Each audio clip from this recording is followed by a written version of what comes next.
Welcome back. Zobi says hello too. He's like, Mommy, I get to snooze today because we're going on another shakedown hike tomorrow. All right, so here's the results of the shakedown. I'm going to also go over some food choices. And I have just spent the last 2 days going through everything in my bag and getting rid of every little thing that I can. What's not even included in here actually are some like little bags and stuff that I got rid of that every little ounce adds up. So I'm gonna talk through my thought process on like why I had this stuff and why I'm now not going to, and some other changes that I did make with the pack. Okay, so first of all, I'm having my summer clothes sent to me. You may be like, well, why weren't you doing that in the first place? Because I have lived in the Smokies. I have hiked in Appalachia for years. I've lived in North Atlanta, and I know that it can be 70 degrees one day and 30 degrees the next day. Like, it's crazy how it can seriously just totally change. And not even the elevation change. Like, it's just a storm front comes through and it's like 65 one day and 25 the next. It's insane. So I'm like, I'm going to have both my winter and my summer clothes with me. I'll make sure they're light. And I even bought new clothes and stuff, and I'm not going to switch them out. Well, nope, I'm switching them out. So, summer clothes, camp tank top, camp and sleeping bottoms, and then some hiking summer clothes here.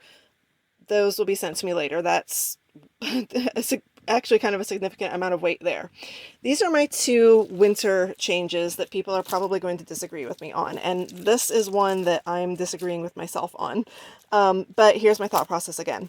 These are Yak Track Diamond Grip traction devices.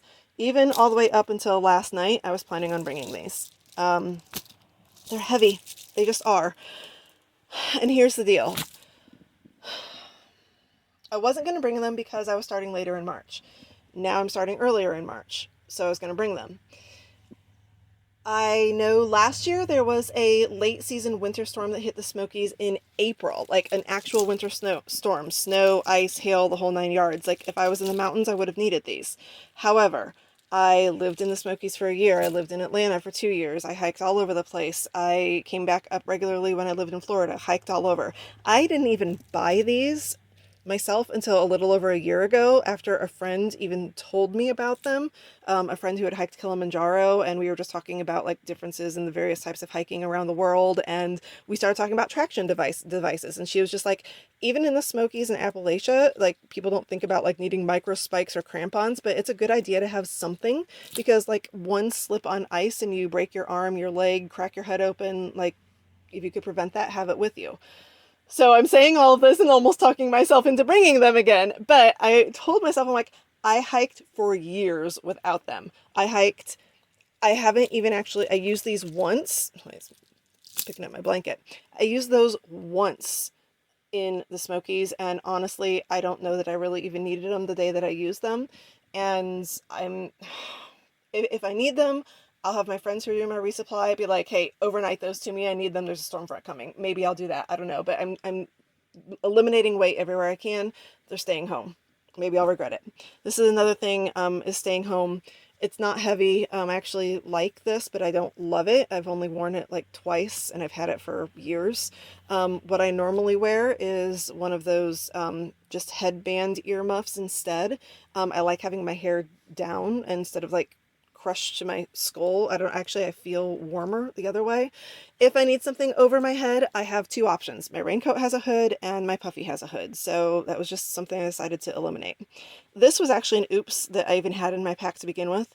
Again, I was originally going to start later on the trail, so I bought a silk liner, but now that I'm starting earlier, I bought a fleece liner. So this I should have left home anyway. This will be sent to me with my summer stuff. Um, ha.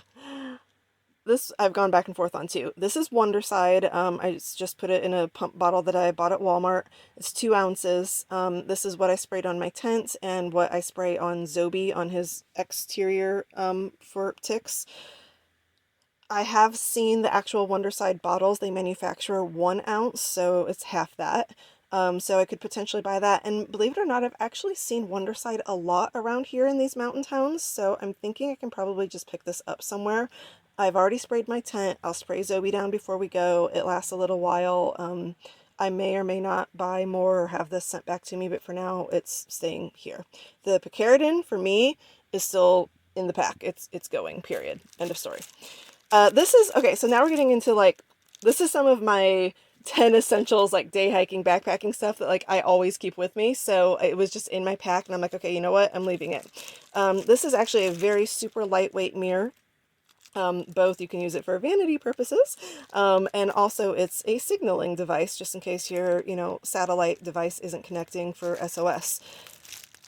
Probably still a good idea to bring, but I'm leaving it. And then the orange thing in it is an emergency blanket. And I'm like, I don't need an emergency blanket when I've got a quilt. So that's staying too. This is Tanya, who like always has the 10 essentials, like, oh my God, what am I doing? And it's staying here. This was just an extra I didn't realize also was in there. I'm planning on bringing 2 pairs of hot hands, 2 pairs of toe warmers, 2 pairs of, good Lord, Tanya, speak.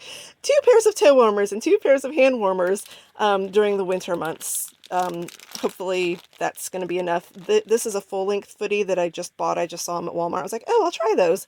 And forgot I threw these in my pack. So I'll probably try these sometime on a shakedown just to wear, but yeah, they're not going to be permanently in my pack, so they're out. This is a wristband for mosquitoes and to repel bugs. I bought this last summer when I was hiking in the Ozarks and it was really buggy. It was so buggy, honestly, I don't know if it worked or not. Because you can see there were 2 that came in it and I wore one. I just threw this in here. I was like, oh, hey, I'll try it. And I'm like, nope, forget it. It's staying back. Even though it's really light, it's not made the cut. Okay, this stuff is amazing. I've been using it. You can see already, like my hands and fingers just get super really chapped easily in cold weather. And especially when I am climbing at all, touching rocks and bouldering and things like that. So this was turned on to me by a friend out west after we went climbing, and it's got this like balm inside it that you can kind of take out and roll over your hands or smooth your hands over it. It's amazing. It's wonderful. It's like the best stuff ever, and I'm bringing it. But I took it out of the container and put it in a Ziploc bag. And I did the same thing with Zobe's Musher Secrets. So these 2 containers saved weight by those both being in Ziploc bags now. Then, oh, here's another 10 essentials, waterproof matches. I have a Bic lighter. Hopefully the Bic lighter always lights, or I have someone else with me who can light, because the matches are staying home. This was going to be my wallet. I have something else I'm using instead. And this is what I went through my medical kit. I just have one of those like pre-bought medical kits. I didn't think was very heavy, but when I went through it, I was like, okay, I don't need all this extra stuff. So I pared it down, and that's what's left out of that. This one was a little hard for me. I may end up having these sent to me halfway when I'm doing the summer-winter exchange, and my pack is a little bit lighter. These are Write in the Rain journals, and they're blank for sketching, and I'm an artist. And then these are little Write in the Rain artist pencils and a pen. And I was so flipping tired. There was no way I was going to sit down and sketch. So it may be like weeks or months into the trail before I'm even feeling like I have the energy or the will to want to do this. And by that time, maybe I'll be sending some of my winter stuff back anyway, and this isn't going to weigh very much to have it sent to me. All right, now here's one of my biggest changes. I am a bladder girl. I have been since I started hiking. I like bladders, mostly because I like having the weight equally distributed between my shoulders where it's in my pack, and I like having the hose coming out because I do not drink enough with just a water bottle. I don't force myself, I don't force myself to stop and take out the water bottle, take my pack off, whatever, and drink. So I found online, someone actually commented in one of the forums I'm in, with something I didn't know existed. You can buy an attachment hose, just like normal, that attaches through your pack and then down onto your strap like normal for a smart water bottle. Then someone else commented they made their own. And I searched YouTube on how to make your own, and so I took my hose.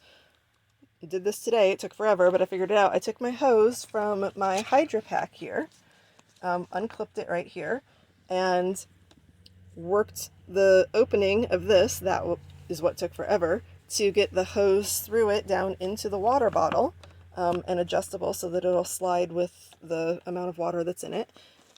Strung it back through here, put my pack on, and it totally works. So I now have one bottle of water and my CNOC and Sawyer, and that is now my complete water system. So that's going to save some weight. If I need another water bottle, I'll get one. But to start out most days, a 700 milliliter is going to be fine because there's plenty of water supply sources. I can always have dirty water in my CNOC in my bladder area compartment in here, and then just squeeze the clean water into, my water bottle when it's empty if I need to start with more too. But yeah, so that's going to be a big change because I started the hike the other day with like almost, I think I said it was like 2.5 to 3 liters of water. So that's going to be a big change, plus just the weight of this being left behind now as well. So all of this, I weighed it. This was just under 3 pounds of stuff right here. So got shed 3 pounds-ish there, plus what I'm going to be doing with the food, and plus the less water. We're going to be shedding, I think, several pounds here. So yay! On to the food. So this was the food that I had in my bag. This is actually the real food that I had in my bag on top of what you saw that I ate. I was prepared for 4 to 5 days worth of food, which would be absolutely the most I would ever need on trail. Most of the time I'm probably only going to need 3 days, maybe 4, and kind of where I'm at now is probably 3 to 4 days. I thought I had overpacked, maybe I still did, not sure, we'll figure out the food. One thing to note on this is that I'm not going to eat dehydrated meals the entire way. First of all, that would be crazy expensive, and second of all, that would get really old. But I did buy a bunch of dehydrated meals that were either specifically vegan or I just hadn't seen or hadn't tried personally that I wanted to try on some of my shakedown hikes before going out on the trail, because I will buy more of these if I like them and send them to me as resupply, especially vegan ones I'm probably going to have a harder time finding. So how I started with this was I had 5 actual meals that could be dinner, because I had the 5th one was the chili that I ate.